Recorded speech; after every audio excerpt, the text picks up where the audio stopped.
আমার ভাইরা, আমার বন্ধুরে, এইবার আল্লাহর নবী যখন ডাক দিয়ে বললেন তুমিও কি রাজি, ছেলেটা ডাক দিয়ে বললেন ইয়া রাসূলুল্লাহ, আমার কপাল কত ভালো, আমি যেদিন মারা যাব সেই দিন আপনি আমার লাশটা ধোয়াইবেন। ও আব্বা, আপনি দোয়া করেন না, এটা যেন তাড়াতাড়ি হয়ে যায়।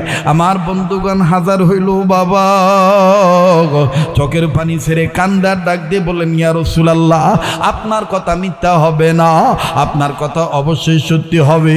তবে নবীজি গো, আমার দিল বলে মনে হয় আমি আর আমার পুত্রের মুখ থেকে বেশি আব্বা ডাক শুনতে পারবো না, অচিরে আমার পুত্রটা দুনিয়া ছেড়ে চলে যাবে।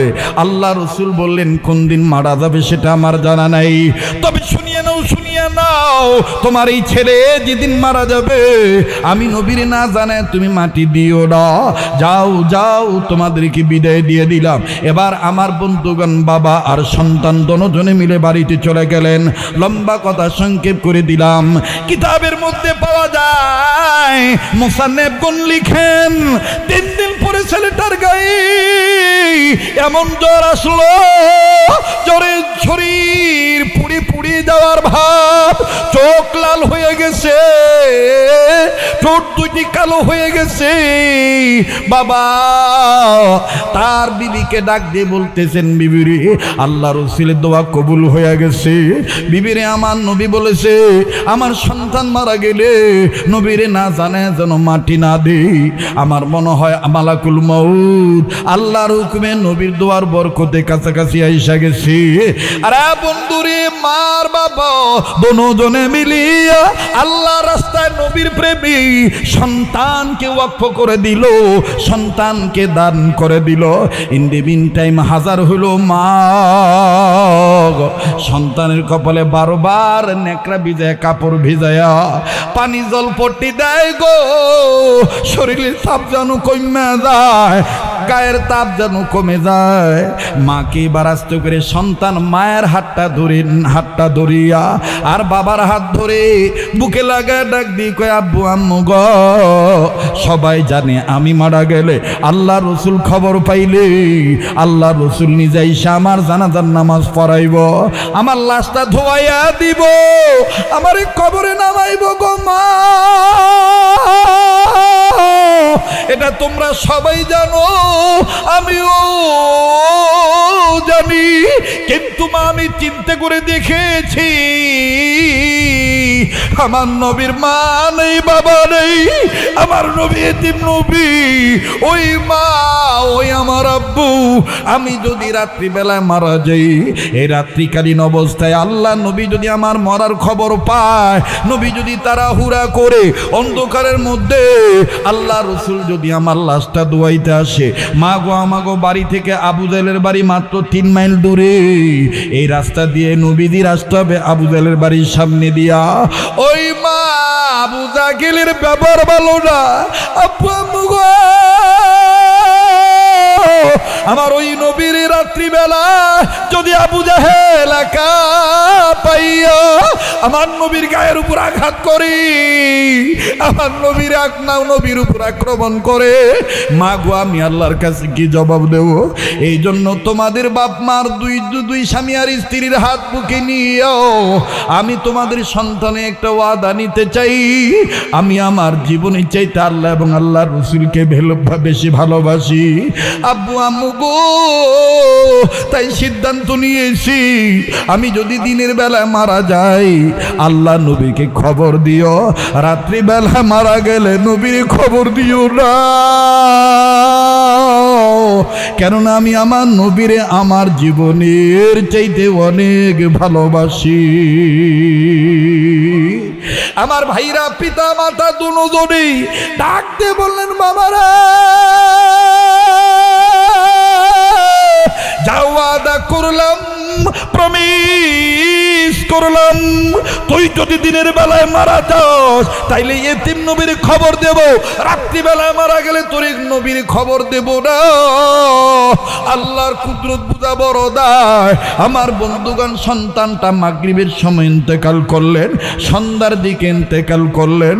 মা বাপ সন্তানকে দেওয়া ওয়াদা পালন করতে যাইয়াও, নবীর না জানাইয়াও এলাকার কিছু লোকজনদেরকে নিয়ে, উপস্থিত লোকদেরকে নিয়ে গোসল সম্পন্ন করে মাটি দিয়ে দিলেন। পরের দিন সকালবেলা একজন সাহাবী নবীর কাছে যায়, কয় ইয়া রাসূলুল্লাহ, খবর পাইছেন নি আপনার ওই আশেক পাগল আপনার হুকুম পাইয়া যে কেনা বাবার কল্লা কাটতে গেছিল, ওই পাগল মারা গেছে গো নবীজি। আল্লাহর নবী বসা ছিলেন, দাঁড়ায় গেলেন, দাঁড়াইয়া ডাক দিয়ে বলে, দেরি করো কেন? আমি না নবী বলেছিলাম আমি নবী নিজে তার লাশটা গোসল করাবো, আমি নবী নিজে তার জানাজার ইমামতি করব। এই সাহাবী কান্দরে ডাক দিয়ে বলে, নবীজি গো, আর যাইতে হবে না, আপনার ওই পাগল মারা গেছে, আপনার ওই পাগল তার মা বাপ কাউরে না জানায় কবর দিয়া ফলাইছি। নবীজি ভারাকান্ত মন লইয়া দ্রুত গতিতে চলে গেলেন ওই সাহাবীর বাড়িতে। সাহাবীর বাড়িতে যে ডাক দিয়ে বলি, কি গো আল্লাহর বান্দা বান্দিগণ, বললাম কি আর করলা কি? আমার বন্ধুগণ, মা বাপ দুজনেই কান্দার হাত জোর করে বলে, নবী গো, আমাগো দোষ নাই, জানা আসিল না যেইভাবে আমাদের সন্তানই ছোট্ট অবস্থায় এমন ভাবে আপনারে ভালোবাসি। হুজুর, আমাদের সন্তান মৃত্যুর সময় আপনার প্রেম নিয়ে মারা গেছে। আমাদের সন্তান মৃত্যুর আগ মুহূর্ত আমাদেরকে বলেছে, আব্বু আম্মু, আল্লাহকে এবং তার রসুলকে আমার জীবনের চাইতে বেশি ভালোবাসি মা গো। তাই আমি সিদ্ধান্ত নিয়েছি, দিনের বেলায় মারা গেলে নবীর খবর দিও, রাত্রি বেলায় মারা গেলে নবীর খবর দেওয়ার দরকার নেই। আবু জাহেলের ব্যবহার ভালো না। আবু জাহেল আমার নবী একা পাইলে মারবি, আর আল্লাহ রসুল এই মার খাইয়া যদি আমারে দাফন কাফন করতে আসে, আমি হাসরের ময়দানে আল্লাহর কাছে কি জবাব দিতাম? ওগো নবীজি,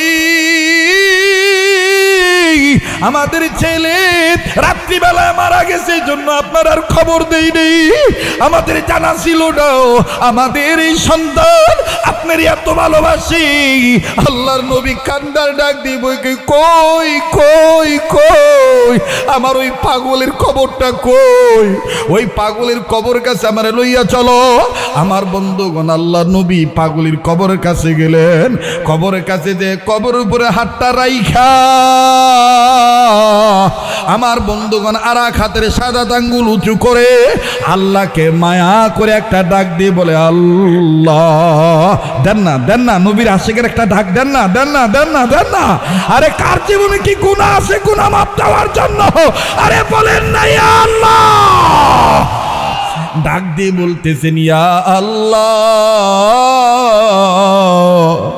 এই বালক সাহাবী আমারে এত ভালোবাসি, মাবুদ গো আমিও তারে ভালোবাসি। ও আল্লাহ, আমি নবী তোমাকে বলে দিলাম, তুমি এখন এই বাচ্চাটার পক্ষে দিয়ে দেওয়া হাসি, তুমি যদি দিয়ে দেওয়া হাসি, বাচ্চাটা হয়ে যাবে জান্নাতবাসী। বাদান সব সাহাবীরা দাঁড়ায় দাঁড়ায় কাঁদতেছে। আল্লাহ রসুল আল্লাহকে হাসতে বলতেছে, এটা বানোয়াট কোনো কিস্সা কাহিনী নয়। আমার ভাইরা, কিছুক্ষণের মধ্যেই এমন হয়ে গেল, মুহতারাম মুহাজিরিন, রব্বে কাবা হাসি দিয়ে দিলেন। আল্লাহু আকবার। আল্লাহ রসুলের কাছে খবর চলে আসলো। আল্লাহ রসুল ডাক দিয়ে বলে দিলেন, এই বাচ্চাটা জান্নাতি। তাহলে আমি আপনি সবচাইতে বেশি ভালোবাসবো কাকে? والذين آمنوا أشد حبا لله। রাজি আছি তুই?